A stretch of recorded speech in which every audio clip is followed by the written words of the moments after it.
Morning Football. We're presented by Bass Pro Shops live in New York City.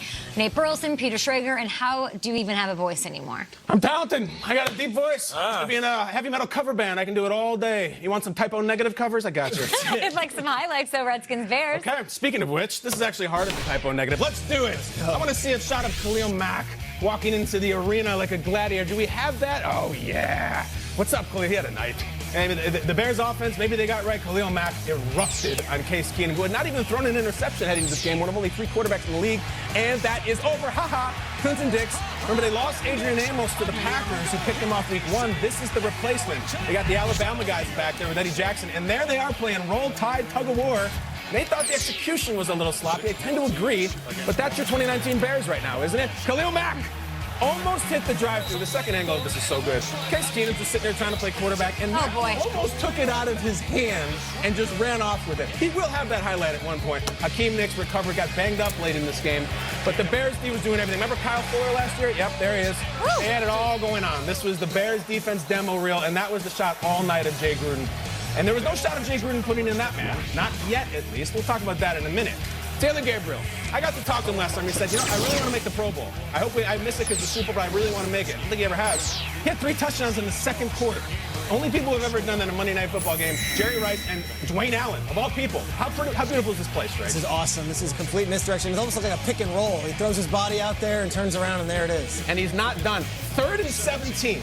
Can Trubisky throw it downfield? Can he make a play? Steps up, avoids the rush, off bounds. Beautiful throw, beautiful catch. You won't see a better play all year. I mean, that is a fantastic play. They called it out of bounds. Josh Allen felt like he was off the hook. They reviewed it and changed it, and they made the right call. 3 touchdowns in the second quarter. You got to ride your quarterback. Maybe you want to play him. Head coach Jay Gruden will not, though. He lost to go to 0-3.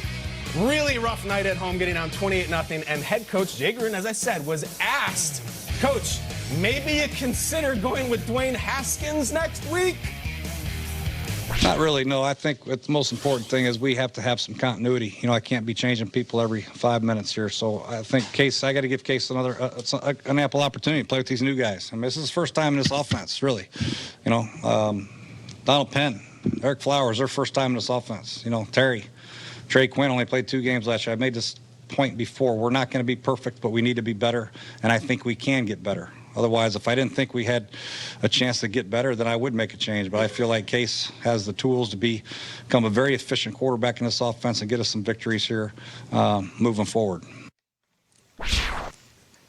There's Gruden. Tough loss. Bright lights. Schrags, I might agree with him that last night wasn't the night to put Dwayne Haskins in the second half. They're down by a lot under an insanely powerful and talented defense with the world against them, odds against them. But for next week or in the weeks to come, it seems sort of weird that he's sticking with Case Keenum. Let's see how this plays out. Okay. That's in the heat of a loss. That's moments after a game. He's going to support his quarterback, Case Keenum.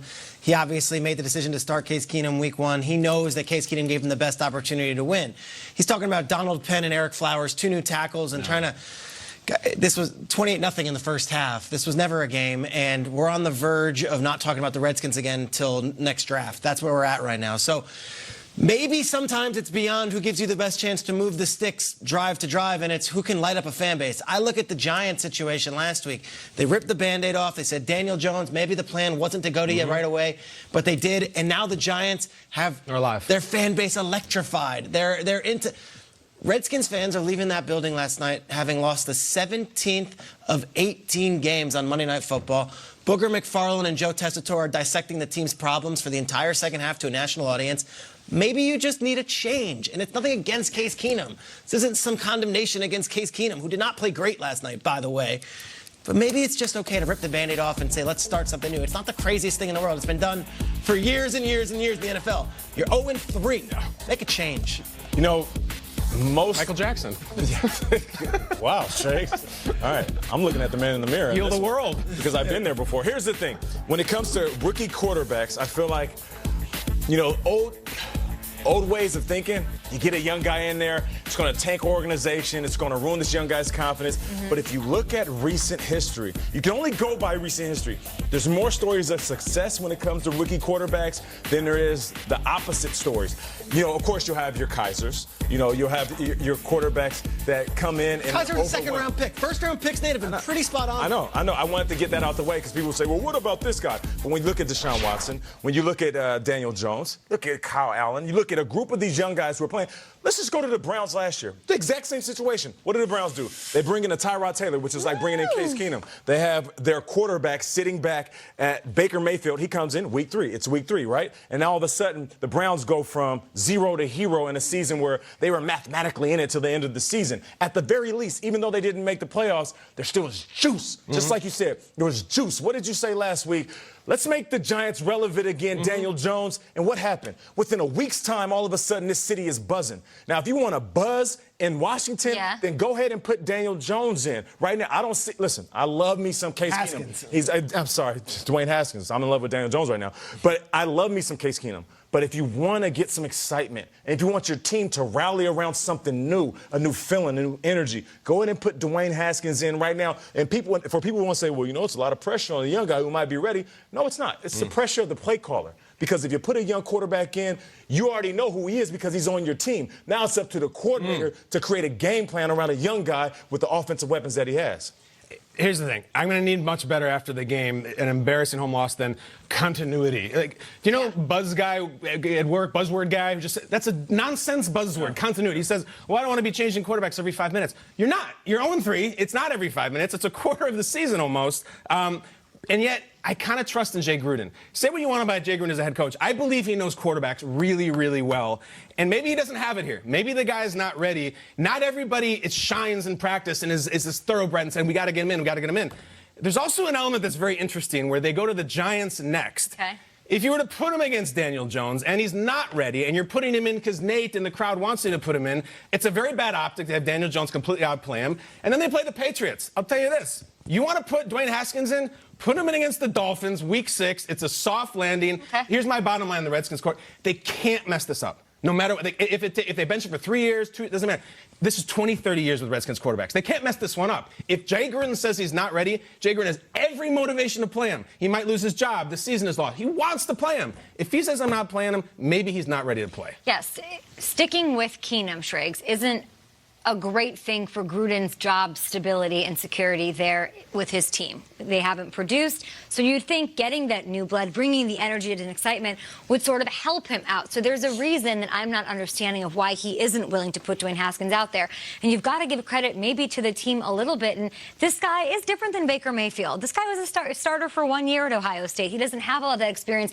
And he's not Daniel Jones either. Daniel Jones, this whole city was freaking out during preseason seeing what he did. We weren't seeing that down in Washington throughout the preseason. So is it more of an indictment on the quarterback, which isn't a bad thing, just him coming along and needing something? This team could not protect Case Keenum for the life of them yesterday. What situation are you putting him in if you put him out there? Is he going to save your season? Unlikely, even if he plays really well.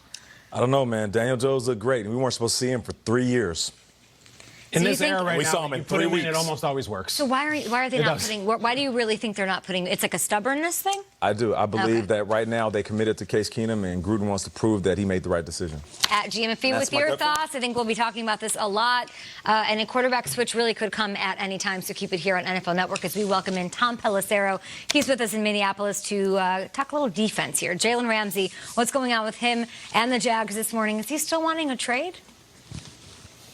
Jalen Ramsey's trade request with the Jaguars still stands, but I'm told by other teams that have been keeping tabs on that situation that it remains pretty quiet in terms of discussions with the team about actually pulling off a trade. Now, what we know is that Ramsey called in sick to the Jaguars on Sunday night. I'm told he actually did show up to the facility yesterday, but did not practice. Players are off today. They'll begin preparations in earnest tomorrow for Sunday's game against the Broncos, and we'll see whether or not Ramsey is physically able to be on on the field. Now, really, in terms of what the next move is here, it's in the Jaguars' hands, and no one's entirely certain what direction it's going to go. We know the Jaguars have been asking a lot for Ramsey in terms of 2 first-round draft picks. That is a high price for a player, especially one who's going to be coming up on a monster contract. So at some point, do the Jaguars come to a point where they bring that price down to try to get something done?